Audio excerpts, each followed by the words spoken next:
भारत की भूमि पर एक शिवलिंग, रिटर्न थोड़ा सा, भारत की शिवलिंग, भारत की भूमि पर एक शिवलिंग ऐसा भी जो एक लड़की के नाम से, जिसको बेनेश्वर महादेव कहते हैं। बेनेश्वर, कभी आप लोग सोमनाथ जी जाएं और सोमनाथ जी में कभी आप पहुंचे, 12 ज्योतिर्लिंग में से पहले नंबर का ज्योतिर्लिंग का दर्शन करने के लिए जब आप सोमनाथ जी में जाएं तो सोमनाथ में बेनेश्वर महादेव का दर्शन जरूर करें।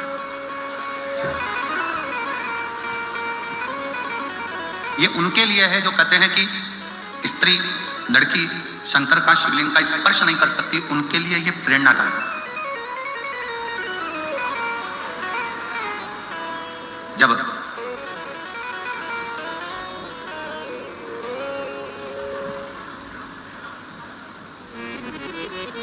मुगलों की सेना ने, मोहम्मद गजनवी ने सोमनाथ में इतना खजाना देखा तो उसने उस खजाने को लूटने का विचार किया।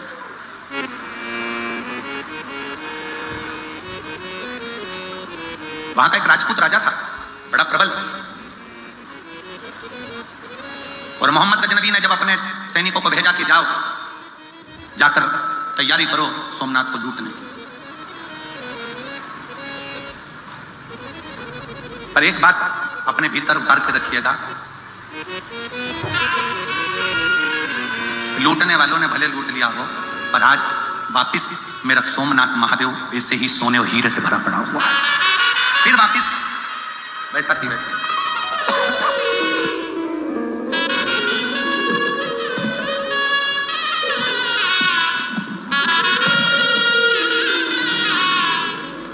फिर वापिस वैसा की वैसे ही भरा पड़ा हुआ है।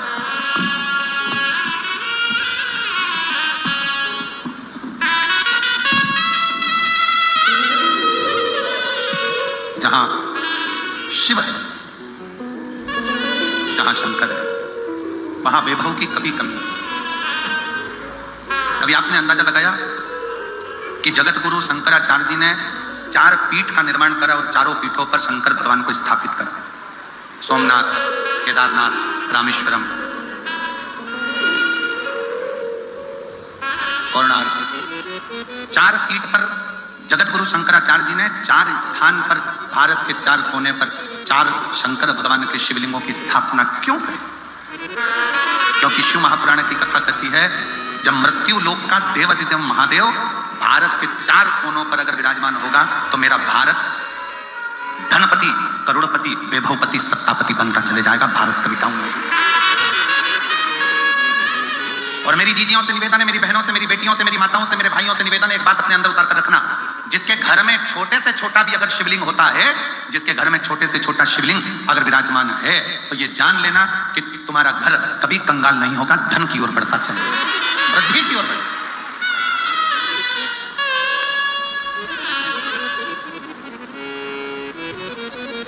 वैभव की ओर बढ़ता है। मोहम्मद गजनवी ने अपने सैनिकों को भेजा, जाओ तैयारी करो सोमनाथ की। एक राजपूत राजा, उसको मालूम पड़ गया, जितनी सेना आई सारी सेना को खदेड़ भगाया।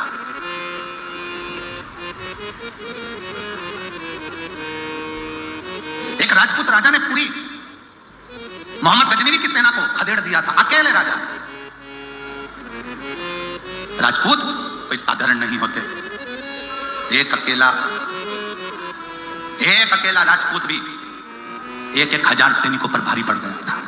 एक अकेला सैनिक भागकर वापिस गजनवी के पास पहुंचे और कहा कि महाराज, वहां तो वो राजा का दबाना, उस राजपूत राजा को दबाना बहुत भारी पड़ रहा है। गजनवी, मोहम्मद गजनवी ने यह विचार करा कि वो राजा दबेगा कैसे।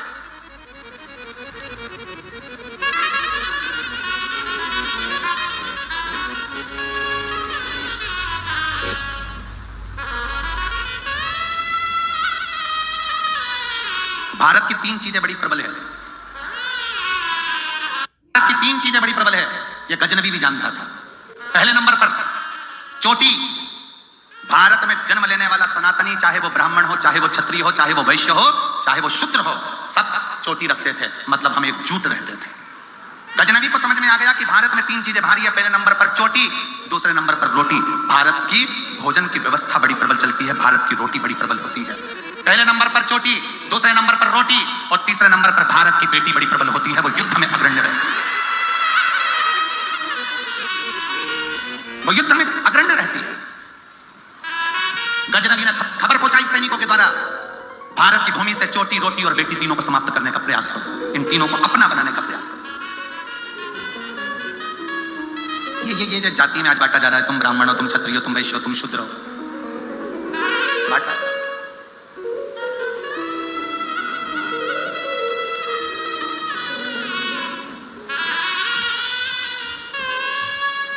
पहले के जमाने में ब्राह्मण भी चोटी रखता था, क्षत्रिय भी चोटी रखता था, वैश्य भी चोटी रखता था, शूद्र भी रखता था। चोटी का मतलब है कि सनातनी है, भारतीय परिधान, भारतीय परंपरा से जुड़ा हुआ। मोहम्मद गजनवी ने सूचना कर दी, पता करो जो राजपूत राजा युद्ध कर कर मेरे सैनिकों को मार रहा है, उसको दबाया कैसे जा सकता है। और कोई दूसरा बताने वाला नहीं था, कोई दूसरा नहीं। कल आपको कथा में कहा था, स्टंप के पास में खड़ा हुआ व्यक्ति ही बल्ले कुदाने वाले व्यक्ति की गिल्ली उखाड़ देता है, कोई अपना ही अपने को मारने का प्लान बना लेता है, किसी दूसरे को। ये कहते हैं ना, बहुत सारे जयचंद इकट्ठे हो गए, उसको कहने का सार्थक तो क्या है? कोई अपने को चोट पहुंचाने का प्रयास।